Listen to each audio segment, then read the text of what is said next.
Everybody, before we start today's shiur, I wanted to have a little addendum to last week. If you remember, last week we talked about Mephibosheth and David, and really the complicated relationship between the two of them.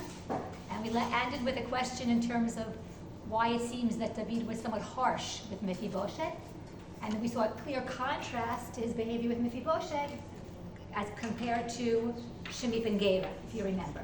Right, you with me? Okay, so two things. One is, in the newest Shabbat edition, right? The Kiddush Times. So I was reading Rav Yaakov Meidan's article. It was about the Haftarah, and it was about Kiddush HaChodesh. And look what he says. What's the matter who wept more? David's deeper weeping, it has to do with David and Yonatan, which is one of the topics that we talked about this semester. David's deeper weeping may reflect his anguish that Yonatan did not go with him into exile, into a life in the underground of unknown duration.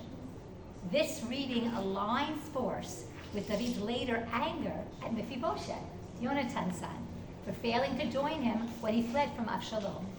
Yonatan, for his part, could not leave, torn until the very end, because between his two great loves. So he's alluding to what we saw in the words of Rav Amnon Bazak.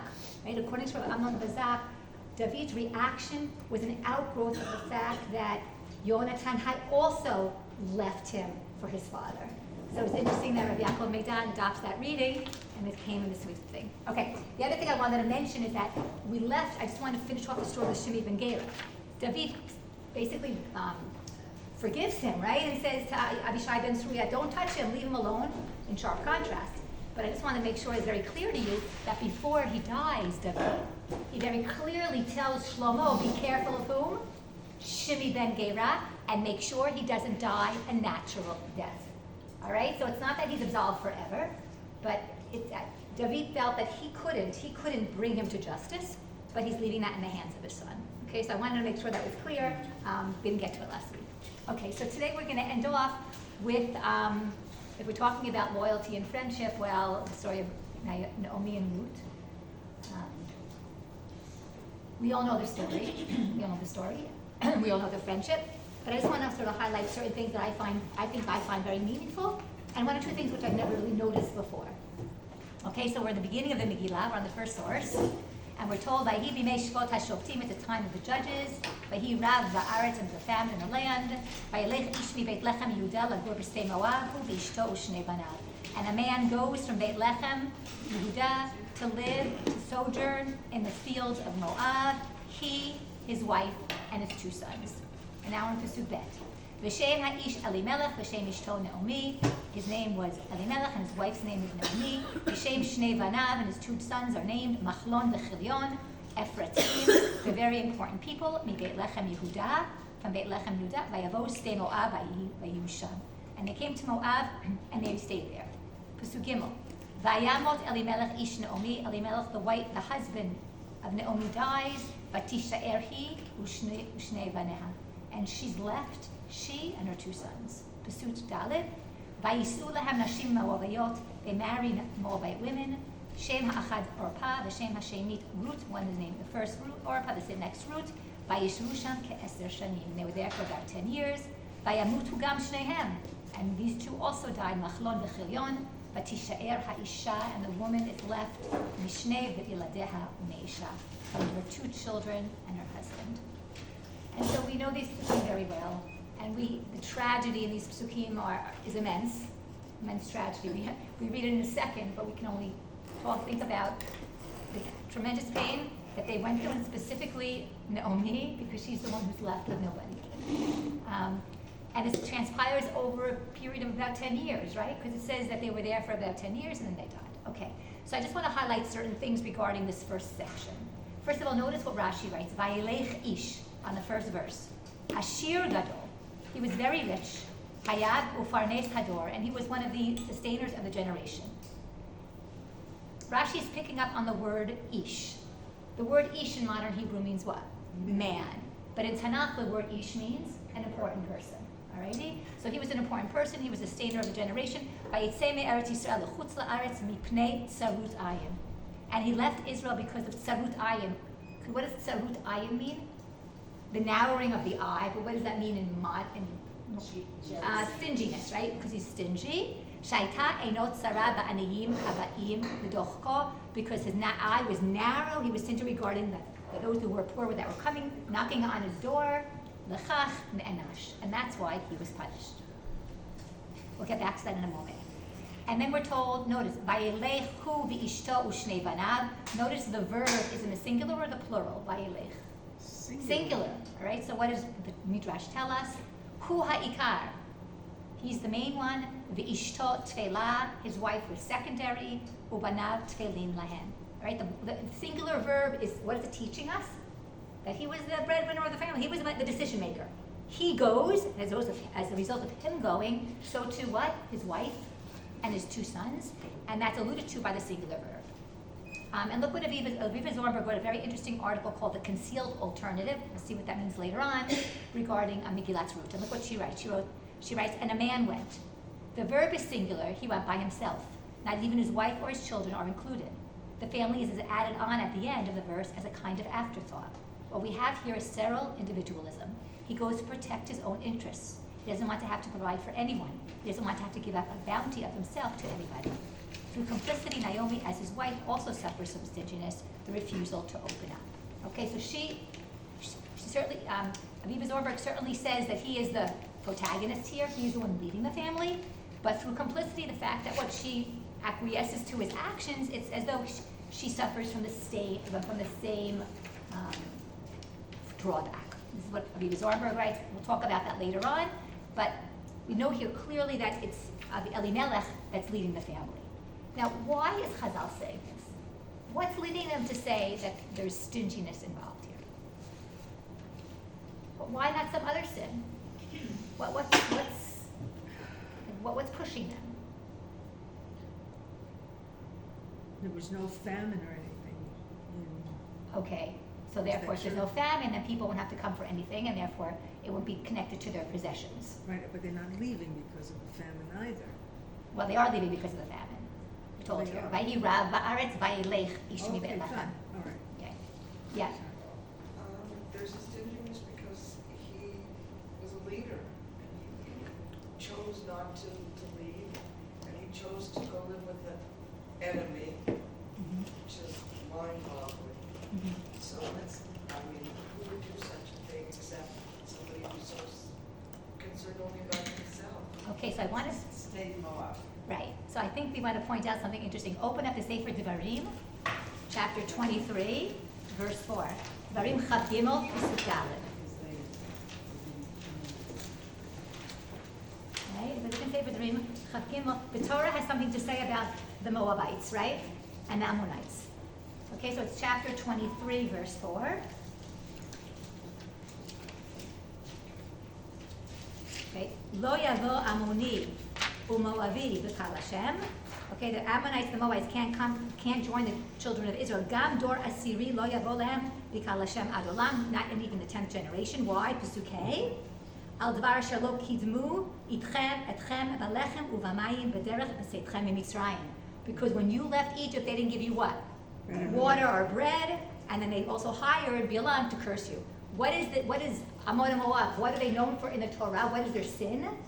Stinginess, right? They were not willing to what? To help others. Interesting that where is he going? Where is he going? To Moab. So there's a textual hint that the sin that he was involved in is what? Is stinginess. More than that, where is he coming from? Beit Lechem. There's so much irony here. He's leaving Beit Lechem, right? In a sense, because there is no Lechem, right? And he's going to a place where there is Lechem, but they're not willing to share it with others. All right? So there's so much depth here. So they go to Moab, and Yair Zakovich, who we're going to talk about a lot today. I told Professor Yair Zakovich, I told you about him. He's a professor emeritus from Hebrew University. He lives not far from here. On the way to Beit Shemesh, if you go by, you know where the yellow station is, that gas station? Yes. Yellow station. And right past the yellow station, if you make a left at the yellow station, there's something called Srigim, there's like the Moshavim, there's something called Mitzpeh Yeshayahu, and that's where he lives. So he doesn't even live far from us. He won the Pras Yisrael, the Nobel Prize in Literature here in Israel, and we're going to talk about it this morning. So what does he say regarding, look at the last pasuk. She's left alone, right, from her children and from her husband. Look what he writes, Yair Zakovich, Yeladeha. Hakinoi yeladim nadir ma'od. This descriptive word, children, is very unusual. Kasher medubar ba'anashim mevugarim. When you're talking about what? Adults. We're not talking about children, young children. We're talking about adults. Hachariga miderech halashon. This unusual usage here, noadal lehatzim et roshem ha'ason. What does that mean? It intensifies the feeling of tragedy, right? In her eyes, there's two sons that died. What are they? Her yiladeha, right? They're her children, right? So it's amplifying, right? The pain that she feels with their death. And notice the order that is mentioned here. First, it says she's alone, Naomi, from her. She's left alone from her children and from her husband. And the Ibn Ezra writes, O heskiram rishona. The children are mentioned first. Ba'avur Ruth, rov machoveha al baneha shayu bachorim ki isha zakein met. Okay, she said, Ibn Ezra just points out that the word children is mentioned first, her sons, because that was even more painful, what? Than her husband, because her husband was an old man, and her sons were in the prime of life. Alrighty, so just the way this text is written here is emphasizing what? Is emphasizing her pain. I mean, we read this, but we don't stop, I mean, not we. Often, many don't stop to really think about and internalize what Naomi is going through. And then I saw this very interesting article by these two women authors called Feminine Plurals. It's about Megillat Ruth. And it opened my eyes to another part of the tragedy, which I never thought about. And look what it says. It says, Naomi was a widow in a foreign land when her sons married the Moabite women. Some women in Naomi's position would have been bitter and lonely. They might have objected to these marriages, which further tied them to the new country and made the possibility of returning home more remote. When both of these unions proved childless, Naomi suffered further disappointment and grief. We think that Naomi must have an unusually understanding and blaming towards her daughters-in-law about their infertility. I never really thought about it, the fact that for 10 years, she's living in a strange place, and there are what? There are no children. For 10 years, she's a mother-in-law who's waiting for offspring, and there is no offspring. And that sort of intensifies this whole tragedy, and I never really thought about, I mean, I knew that they had no children, but I never thought about that in terms of Naomi herself. And then she goes on to say, there's psychoanalysts and so on, so that's why they're going into this. Family members can be insensitive and blaming of the childless woman, even though infertility can have many causes. After her many losses, Naomi renames herself bitterness. She feels bitterly treated by God, but she does not act bitterly toward those close to her. On the contrary, she considers her needs and the realities of the situation and offers to leave the young women and return alone to her homeland. There is a dignity and a pride in the selfless woman. Even at her loneliest, most God-forsaken time, these are qualities that both touch and engage another person. That was a beautiful analysis of Naomi that I didn't think about beforehand. So she's alone, and she decides to return home. And now we're going to see all the efforts that she's going to make to try to what? Tell her daughters-in-law to go back as well. So what are we told in Pasuk Vav? V'takom hi v'chalutzeha v'tashov mistei Moab ki sham'a b'stei Moab ki pakat Hashem et Amor latet lehem lechem. She gets up, she and her daughters-in-law, to return to the fields of Moab, from the fields of Moab, because she has heard that God has remembered his people to give them bread. Pasuk Zayin. V'tetzei min hamakom asher hayta shama. She leaves the place where she was. Ushtei kalotzeha ima, and her two daughters-in-law are with her. V'telachna v'baderech, and they go on the path lashuv el eretz Yehuda. Now notice how these psukim are crafted in clear contrast to our beginning psukim. Notice the verbs. Are they in the singular or the plural? Singular. Now who is the leader? Who's the one in charge? Naomi. So notice how the singular verbs in Pasuk Vav connect back to the first few psukim, where it's her husband who's in charge. Well, there is no husband, so she's in charge now. And she's the one who's leading the way. Notice that in the beginning it's all singular, until the very near the end of the verse, Vatelechna baderech lashuv el eretz Yehuda. It seems like in the beginning the two daughters-in-law didn't even know what they were doing, right? They just were with her. But as they're walking further on, it seems like they join up with Naomi in terms of their goal. Okay? look what Yair Zakovich says regarding the text. He says, "For the Lord had remembered his people in giving them bread. When the famine arrived, the text did not state that Hashem caused it. Only the removal of the famine is attributed to the Lord. Furthermore, while the identity of the sufferers was not mentioned at the outset of the famine, it just says, and there was a famine in the land, at the moment of the revelation of Chesed, the identity of the beneficiaries is explicit, his people."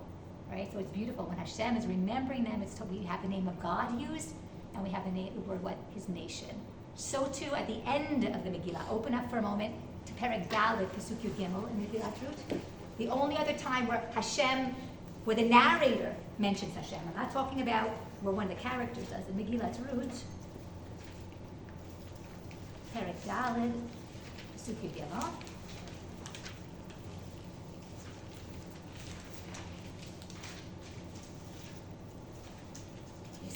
We have the whole story about, ultimately, she marries Boaz, right? And what are we told? By Pasuk Yud Gimel, "Vayikach Boaz et Ruth vatilo liisha," he marries her, become a wife. "Vayavo elach, vayitain Hashem la herayon," and God gives her pregnancy, vatele ben. So the two times that an action is directly attributed to Hashem is in the beginning here, when God gives what? Bread to his nation. That's on the national level. And at the very end of our Megillah, when Hashem gives seed to Ruth, that's on the personal level. All right, those are the two times that we have things directly attributed to Hashem. Of course, all other things can all be indirectly attributed to God, but it's where the text, the narrator, is telling us this is from Hashem. And Yair Zakovich says one other thing, and I brought it in Hebrew because it connects to words. Notice in Pasuk Bet it says Vayihi Sham. Right, they come at the very end of the Pasuk. They come to Moab, Vayihiyu Sham. And what does he say, Zakovich? The verb hayo, mevate, hamisaper, et kavanat hadmuyot l'shehiyat ara'i. The narrator is telling us, using the word vayiyu, that is a temporary what? Temporary residence. Vayiyu sham. Be'od shebalashon yashav, in contrast, look in Pasuk Dalet. What does it say in Pasuk Dalet? They married Moabite women, and what are the last three words? Vayeshvu sham, Esther Shanimes, and they stayed there 10 years. The verb lashevet mevatat expresses yeshivat keva. What does that mean? Permanent home. Right? So lahiyot is more temporary. Lashevet is more permanent. Look in Pasuk Zayin. He says when they're returning, vatesei min hamakom asher hayta shama. Look what he says. It teaches us sheNaomi lo asta yeshivata b'makom keva, af shenit'archu lahayamim sham. Notice when she's returning, it says she's returning from the place where she was there, not where she sat there. So what is the text alluding to us? That the whole time that Naomi is what? In Moab, she looks at it as what? As temporary. Okay, as temporary. And her mindset was that she was not settling there, but that she was going to return to Eretz Yisrael. Right? So these are just some insights in terms of, from the text itself, what we can glean about Naomi and her relationship with her daughters-in-law and her husband, etc. And now we have the efforts to send them back.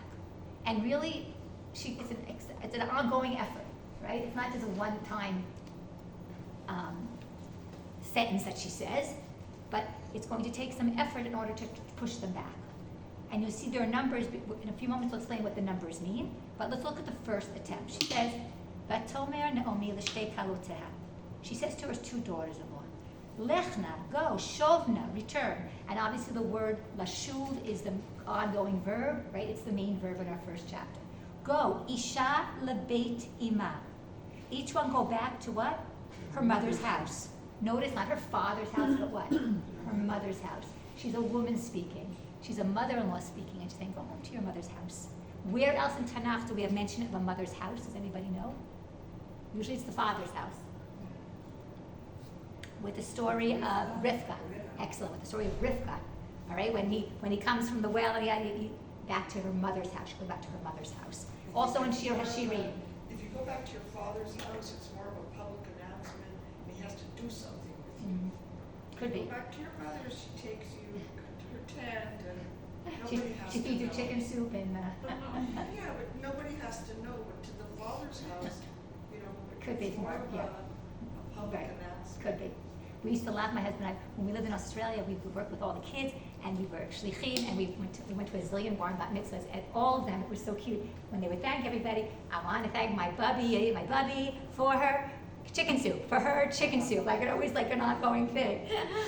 So anyway, she's sending them back as a woman. She went to her mother's house, and then she says, Yaseh Hashem imchem chesed, God should do chesed with you, kasher asitem im hanetim be'imati, like God did, like you did with those who died, machlon echilyon, and with me. Yitain Hashem lachem, imtzaena menucha, isha beit isha, each of you should find rest in the house of her husband. Vatishak lehen, and she kissed them. Vatisaena kolan, and they raised their voice. Vativken, and they cried. Vatomar nala, and they said to her, Ki itach nashuv la'amech. But they say, no, we're going to what? We're going to return with you to your people. Notice what Yair Zakovich says regarding even to the house. Everyone should go back to the house of her husband. He writes, this reflects once again the magnanimity of Naomi's spirit. Though she herself was left without her husband and children, she nonetheless hopes that her daughters-in-law will find new husbands. Okay, so once again, drawing out Naomi's personality. So her first attempt, what? Fails. Second attempt. Vatomer Naomi, Shov navonota, lama telachna imi. Go back, my daughters. Why are you coming with me? Ha'odli vanim b'nei, are there sons in my innards? Vayulachem la'anashim, that can be your husbands? Meaning she's saying to them, there's no hope for the future. Why are you coming back with me? Who are you going to marry? And then she goes on. Shovna v'notai, go back, my daughters. Lechna, ki zakanti miyot li'ish, because I'm too old to be with a man. Ki amarti yesh li tikva, let's assume that there was hope. Ki gam hayiti halayla ish, and I was with a man tonight. V'gam yaladati vanim, and I gave birth to sons. Halehen tisa berana, are you going to wait for them? Adasher yigadlu, until they grow up. Halehente agena, are you going to chain yourself to them? Livilti hayot leish, and not marry anybody else. Al binotai, no, my daughters, do not do this. Ki marli ma'od mikem, because I am bitter because of it. Ki yatzavi yad Hashem, because God's hand has struck against me. Vatisena kolan vativkena od, and they raised their voice and they cried more. Vatishat Orpa lechamota, and Orpa kissed her mother-in-law, the root davka, and Ruth was cleaved to her. Why is she sending them away? What would you say? Why is she sending them back? Because she's going to, she's bringing these two Moabite, she doesn't know what reception they're going to get. She's concerned for them that they won't be accepted when they come back. Okay, so she might be worried about the reception when they come back to Beit Lechem. Okay, any other ideas? On a simple level, she doesn't want to be bothered with anybody else. She's got enough to think about this. Okay. What? On a simple level, she doesn't want to have to be bothered with anybody else. She has enough on her plate. Okay. And what about the fact that she feels like perhaps it will be better? What? For them. Better for them. Better for them to go back to where they came from. She knows the tremendous obstacles that are going to be in their place when what? When they come back to Beit Lechem. She knows the animosity that people have for what? For Moab, for Moabite people. All right, and in particular, like Moabite women. Right, so it seems like there's an element of compassion. Okay, it could be the other things too, that she's embarrassed to bring them, but the compassion, the way she's speaking to them, right, using the word binotai, my daughters, right, the way it would seem, the words that she's using here show somehow. The fact that they've been with her till this point, and they didn't say, okay, husband's dead, bye. You know, they've stuck with her till this point, so that shows a deep connection. Right. And like we said earlier, their compassion for her is large, very much connected to what? Her caring for them, like we saw that in the beginning, right? The fact that, I thought that was very eye-opening for me, that she didn't blame them for being, the relations between them, were very, very good relations that they want to come back with her. Didn't hate me. All right, in any event, Rav Yosef, yeah. Do you think that they were kind of secretly leaving? In what way? Because I'm thinking, wouldn't their families have come forward, because she's taking their daughters to a foreign land and their enemies. Right. We don't read anything about their families. I don't know what the connections are with their I wonder families. if they are still prominent, if he was still prominent in Moab, because because he left all of his land. Mhm. I don't know how he sustained himself in Moab, and he was supposed to be rich. So there's a lot of unanswered. Right, totally. The author, the narrator is only telling us the information that we need to know in order to try to work out the story. Yeah. According to Chazal, these two daughter-in-laws were the daughters of Eglon, that they both were princesses. Right, It was right. very prominent. So at any point, they put it on right back to their father's names. According to the Midrash. Princesses again, they're leaving. Right. A very prominent family. Right, according to the Midrash, right. Okay. In any event, I just want to point out with Yosef Karo, who is a good friend of Rashi, he seems to focus in on this compassion angle. He says, Al bunotai ki marli ma'od mikem, it's bitter for me. Marli ma'od yoter mikem. This whole situation is more bitter for me than you. She'atem efshar lelecha linaseh lanashim. You can go remarry. Aval ishi ubni b'nai metu. Shemetu I efshar she'eshuvu od. But they can't return. The gamaniz that can't get him old. And then she goes on to say, "V'chein mefaresh v'holech ki yatsa bi yat Hashem." God's hand has struck against me. Upitrono, meaning yatsa bi v'lo b'chem. Okay, so Yosef Karo is basically saying, there's a future. You have a future. You have a future, and therefore go home and try to, reap what you can. What's really interesting is that Ruth and Orpah differentiate themselves not through speech, but through what? Through action. Through action. One kisses, and one cleaves. Kisses and cleaves. And you can see here as what cleaving is one of the characteristics which is very much attributed to Ruth. Look in Perek Bet. When she's with Boaz, she says to Boaz, they say to Boaz regarding her, Ruth comes to the field. Boaz says, stick with my what? Stick with my lady workers in the field. And this verb, the beg, repeatedly is connected to Ruth. When you hear the word davak, what do you think of? Okay, you think of Sefer Breshit, where what? What does God say? A man should what? Leave his wife, mother and father, and cleave to his wife, right? Alrighty? Let's see what Ruth Yael Ziegler says regarding this verb. The word davak also appears frequently in the context of a person's relationship with Hashem. Everyone open up for a moment to Sefer Dvarim. Perek Yud Pasuk Chaf.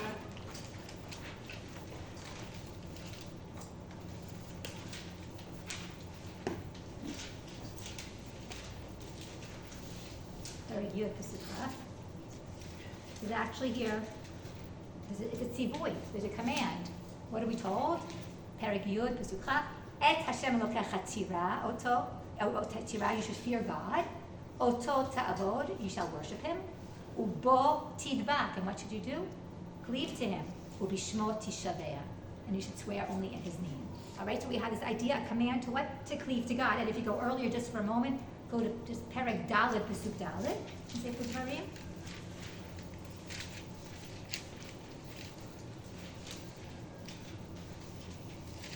A famous Pasuk which we all know. V'atem hadvekim Hashem Elokeichem chayim kolchem hayom. Okay? So we see that this verb is connected to Hashem, this verb, this root. All right, so roots, Yael Ziegler says, the word davak also appears frequently in the context of a person's relationship with Hashem. This word is also used to portray the ideal nature of relationship between a husband and wife, like we said. These examples suggest that this verb connotes an all-encompassing connection, a relationship characterized by identification in which one party embraces the totality of the other, utterly and completely. There is something illogical in this type of relationship in which one's own ego is subsumed by concern for the other. This description accurately depicts Ruth's unusual relationship with Naomi, in which her decision to remain with her mother-in-law undermines her own self-interest. All right? So that's what the verb davak hints to. And so we have a clear contrast between what? Ruth and Orpah. And Orpah gets a bad rap, right? She gets a bad rap, which she doesn't deserve. Yair Zakovich develops this whole idea, and we'll talk about it in a few moments, but look what he writes. There is no flaw in Orpah's conduct. Therefore, the text does not explicitly state that she abandoned Naomi. Instead, it hints at her departure with great subtlety, the depiction of a kiss which expresses her love for her mother. So a clear reading of the text is not casting blame on Orpah. The opposite. In a very subtle way, it's saying she kissed her. She cares about Naomi, but she accepts what Naomi says to her. What does she do? And she goes home. The purpose of describing Orpah's return to Moab is to illustrate the character of Ruth. It is not difficult to stand out positively alongside a negative character. However, it is twice as difficult to stand out favorably alongside another positive character. For Orpah was not easily persuaded by Naomi's words to turn back. Meaning, he's telling us, we've talked about this, girls, they are secondary characters. Secondary characters. Orpah is a secondary character. She's there to what? To contrast the behavior of Ruth. Ruth is a good person, but what makes Ruth even better? Comparing her to whom? Orpah. If Orpah was a lowlife, right? If Orpah was a lowlife and left, big deal that Ruth stayed. But Orpah's not a lowlife. What's Orpah? A good person, a really good person. So the fact that she decides to leave highlights what? The greatness of Ruth. Meaning the secondary character there is to enhance the characteristics of the main character. By having a very good person next to Ruth, it shows us how Ruth was not only very good, what was she? She was superb. Are you following me? All right? And we see it later in the Megillah too. Go to Perek Daled for a moment. Go to Perek Daled in the Megillah.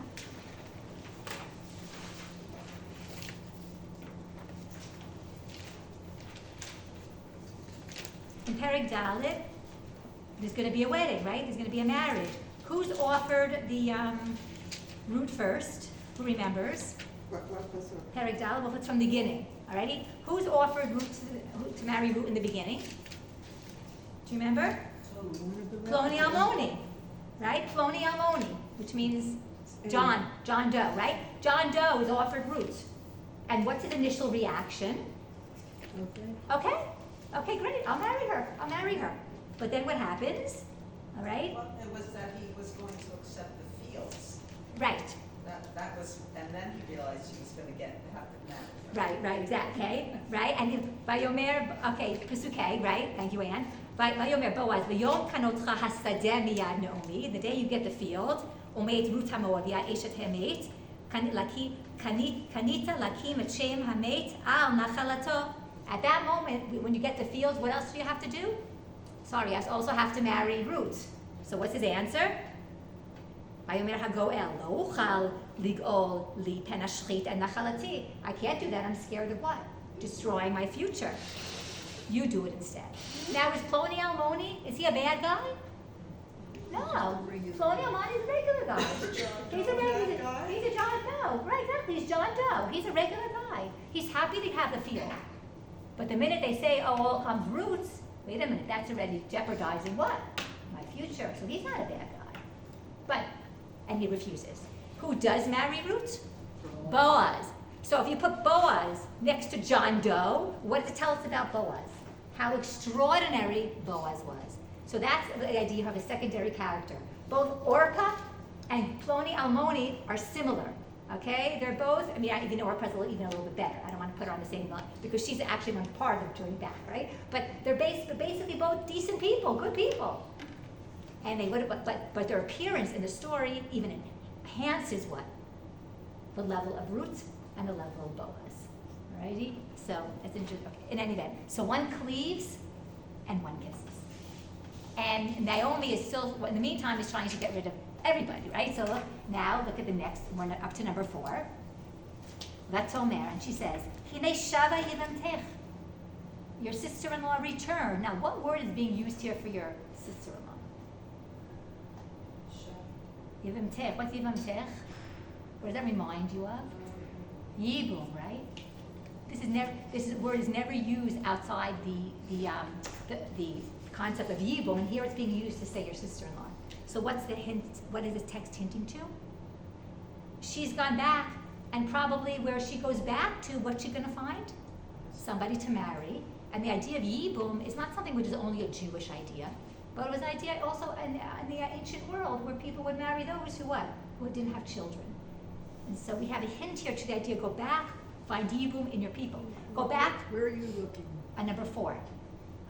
under root, no, no. Turn back. What changed? Back, oh, right there. See where it says root? Under Hebrew under root, Root, okay, yes. okay? So she says, go back, my daughter-in-law, to your sister-in-law, El Amah, to her nation, Ve'el Eloheha, and her God, Shuvi acharei ilamtech. Go after your sister-in-law. Vatomer Ruth, Al tifki'i bi la'ozvech. Don't press me to leave you. Lashuv me'acharayach, to leave from after you. Ki al asher telchi elech, where you go, I will go. Ubasher talini alin, wherever you lay down, I will lay down. Amech ameh, your nation is my nation. Elokayach Elokai, and your God is my God. Basher tamuti amut, wherever you die, I will die. Visham ekaver, and there I will be buried. Ko yaseh Hashem li v'cho yosif, she takes an oath. Ki hamavet yafrid beini u'beinecha. Just what? Just death will decide between us. Vaterek hi mitametzet, she saw that she was determined. Lalechet ita, to go with her. V'techdal ledaber elaha, and she stopped what? And she stopped trying to push her away. This is, yeah. There's a Kever Rusu and Yishai. Shouldn't Naomi be there? I have no idea.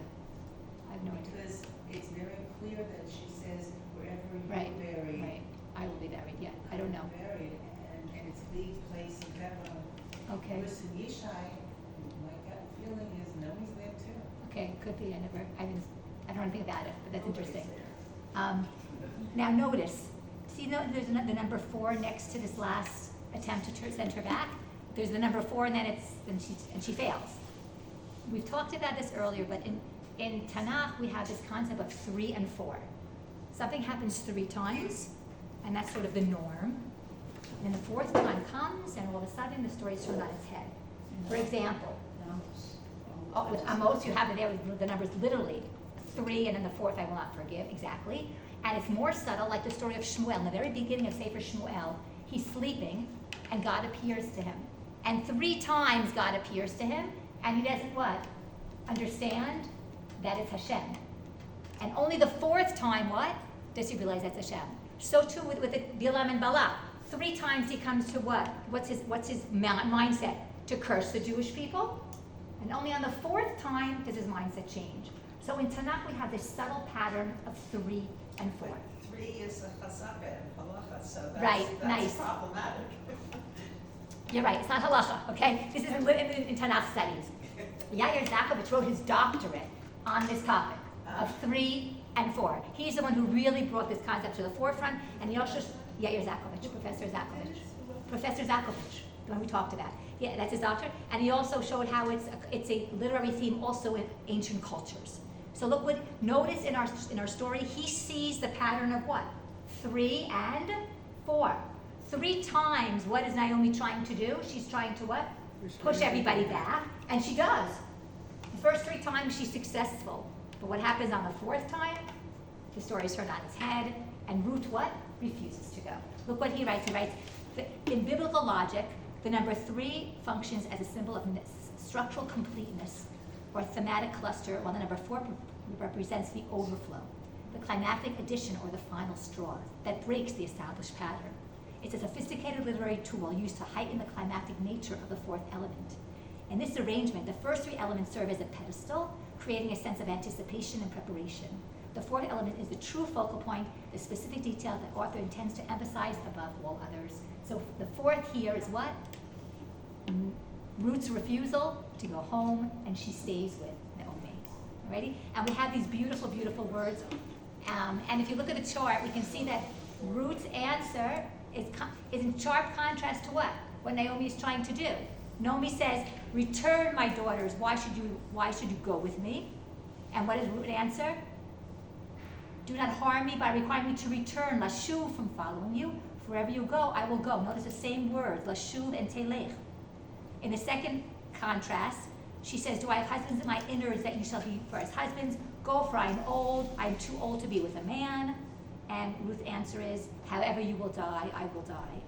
In the third one, she says, "Even if I said I have hope, tonight I shall be with a man. I will lie with a man and have sons." She says what? "However you lie, I will lie."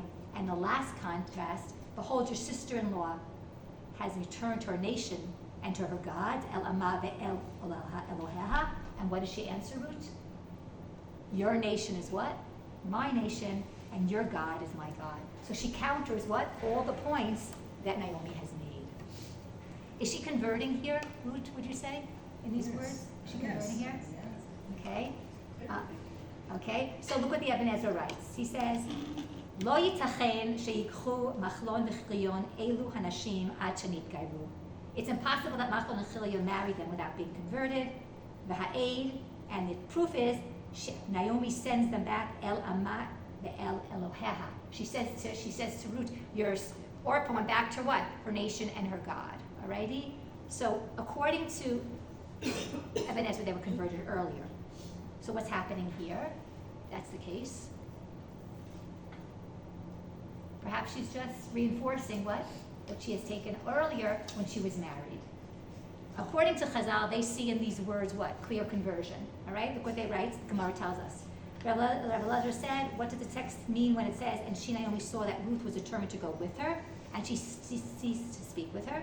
Naomi said to her, we're forbidden to exit the Sabbath limits. Ruth responded, wherever you go, I will go. Naomi said to her, we are forbidden to privacy between a man and a woman who are not married. Ruth responded, where you lie, I will lie. Naomi said to her, we have been commanded 613 commandments. What did she answer? Your nation is my nation. Naomi said to her, we are forbidden idolatry. Ruth responded, and your God is my God. Ruth said to her, 4 capital punishments have been entrusted to the courts. Ruth responds, however you die, I will die. Naomi said to her, 2 graves have been entrusted to the courts, and there are buried immediately. Okay, so according to Chazal, what do we see? According to Chazal, she's really what? Naomi's really what? Sincere. She's sincere, and Naomi is converting her to Judaism. Okay, there's a clear taking of Judaism upon herself.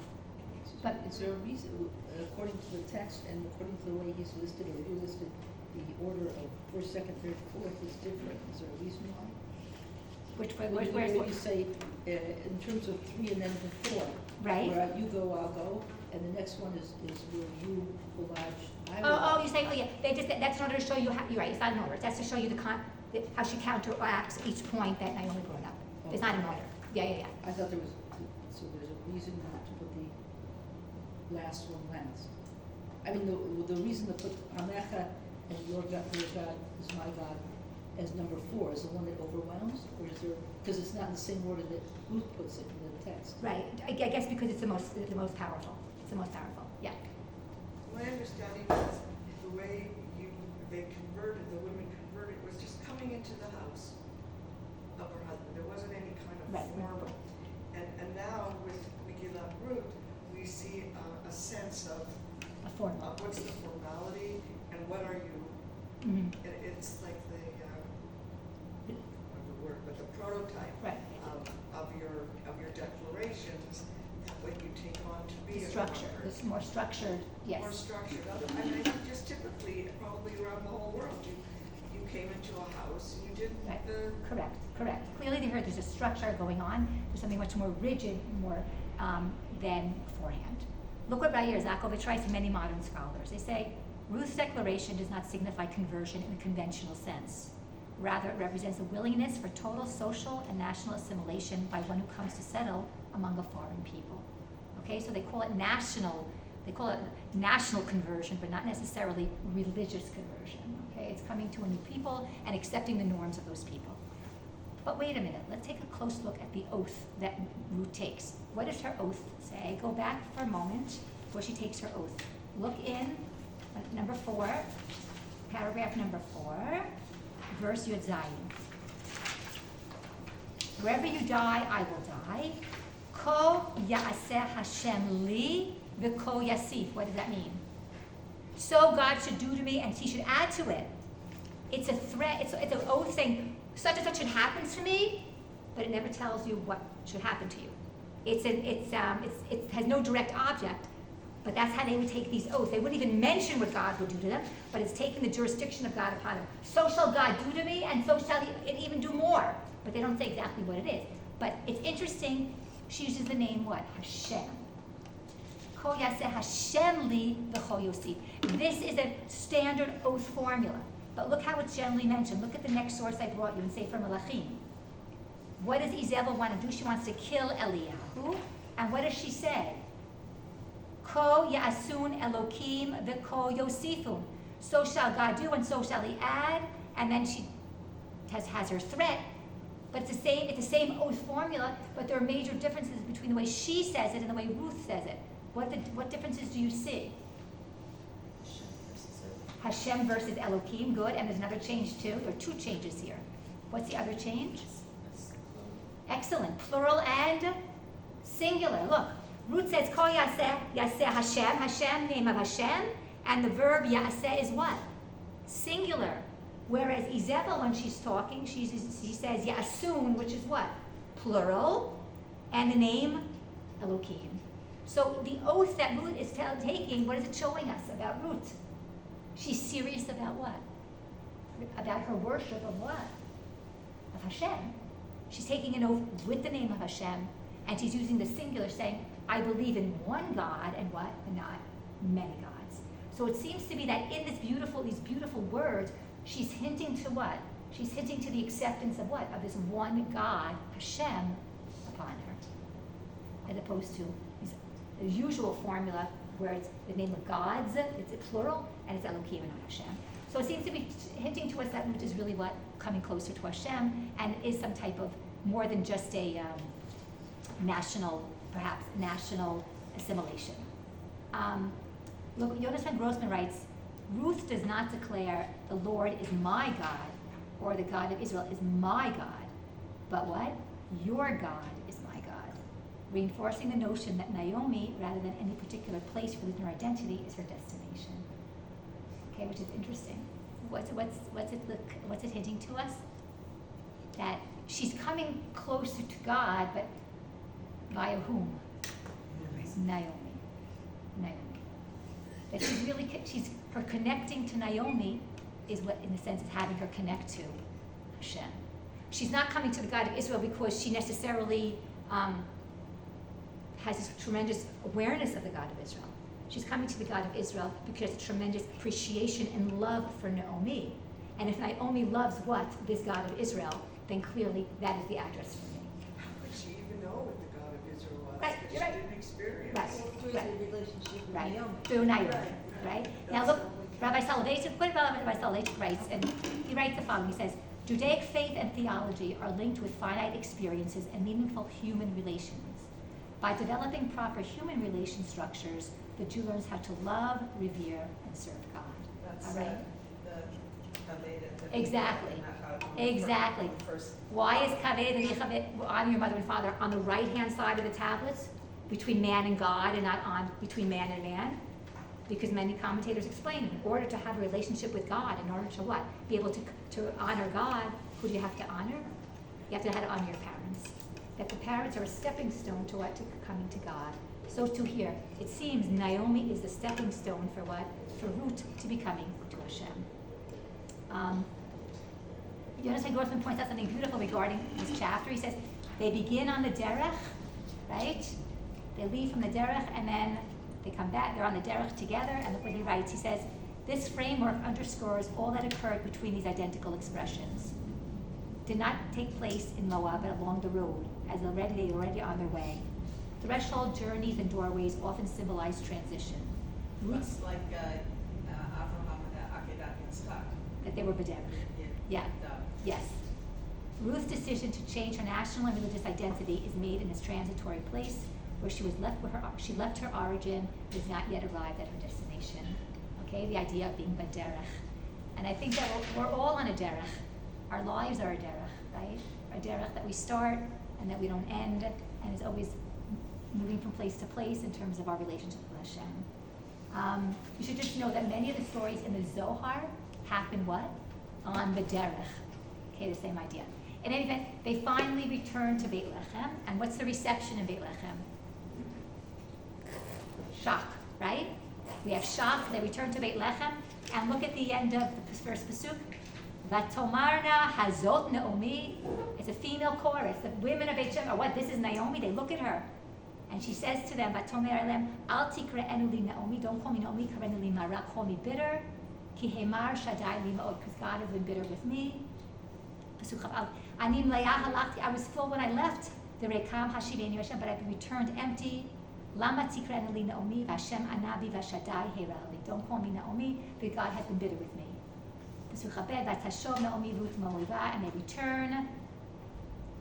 And Ruth comes with her. Hashava misdei Moab v'hema ba'u beit lechem b'tchilat k'tzir asivim. And they come back in the beginning of the barley season. I want to revisit now her famous declaration, Ruth, and see what Aviva Zorberg writes.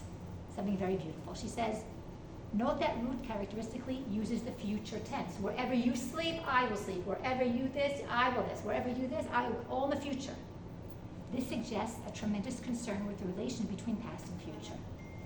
According to Naomi, things are closed, defined, decided. There is no exit from the situation on every level. Meaning, what did Naomi say? It's too late, right? The past, everyone's died, I'm too old. She's looking at everything from the past. Whereas Ruth is what? Looking towards the future. Ruth would be entering into a constriction. This return does not offer you a way of life, Naomi is saying. It's a dead end. But Ruth insists on using the future tense, with all that implies. To use the future tense is to invent, to create possibility, to counter to the facts. In the prophetic mind, Martin Buber writes, behind every prediction of disaster, there stands a concealed alternative. Naomi presents Ruth a prediction of disaster. She tells Ruth that nothing good can come of Ruth's following her. Yet there is a concealed alternative, whether Naomi consciously intends it or not. The concealed alternative that Ruth articulates in her answer is based on the future tense. There's a narrow opening with the person of Chayil, the person of strength, vitality, and courage, can find if she feels strongly of the necessity for life. I thought it's actually beautiful. Ruth is saying everything in the future and saying, you have to what? You have to look at the future. You have to look at the possibility of change. There is a possibility of hope. And so the Aviva Zorberg contrasts Naomi, who's sort of set in the past, with Ruth, who has the ability to what? To say, no, there is a future there, and that future can be better.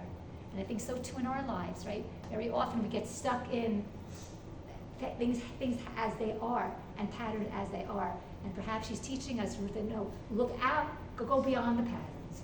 Go beyond what's happening in the world now and the mess that we're in. And look towards the future. Because the future, right, there's hope. There's there's a concealed alternative that's waiting for us. And how does the Megillah end? Megillah ends in the very comforting end. Ruth has a child, and look at Pesuk Yudalid. Vatomarna Hanashim. The same women, right? The same women who we saw earlier, the women of Beit Lechem, all of a sudden, what do they say to Naomi? Oh my goodness, how blessed you are that your daughter-in-law had a son. He's better than 7 sons, and so on. And they actually give this child a name, and we have a happy ending. And look how Yakovitch writes. He says, if the first chorus of women ignored Ruth the Moabite, when the second chorus, which also addresses Naomi, she glorifies and exalts Ruth, who is better to you than 7 sons. The woman's chorus speaks in praise of love, the love of women. Carnal love did not lead to the redemption of Naomi and Ruth, but the love of chesed, a selfless love that is not dependent on any ulterior motive. Right? So the Megillat really highlights the love between a woman and her between women, between a mother-in-law and a daughter-in-law, and that's what brings redemption. It's not a relationship between a man and a woman. It's between 2 women. So we're talking about friendship and loyalty in Tanakh. Clearly, the most beautiful example is this example of Naomi and Ruth. And I think we saw this morning that they both gave to each other. Ruth gave as a result of what? All that she learned from Naomi, and all that she garnered from Naomi, that gave her the ability to then reach out to Naomi. If Naomi would have been a different character, it's not clear that Ruth would have returned with her to Eretz Israel. So it's the relationship of them both that led to the redemption, that led ultimately to the birth of David HaMelech, etc., etc., etc. So with that, we finish off. Parsha.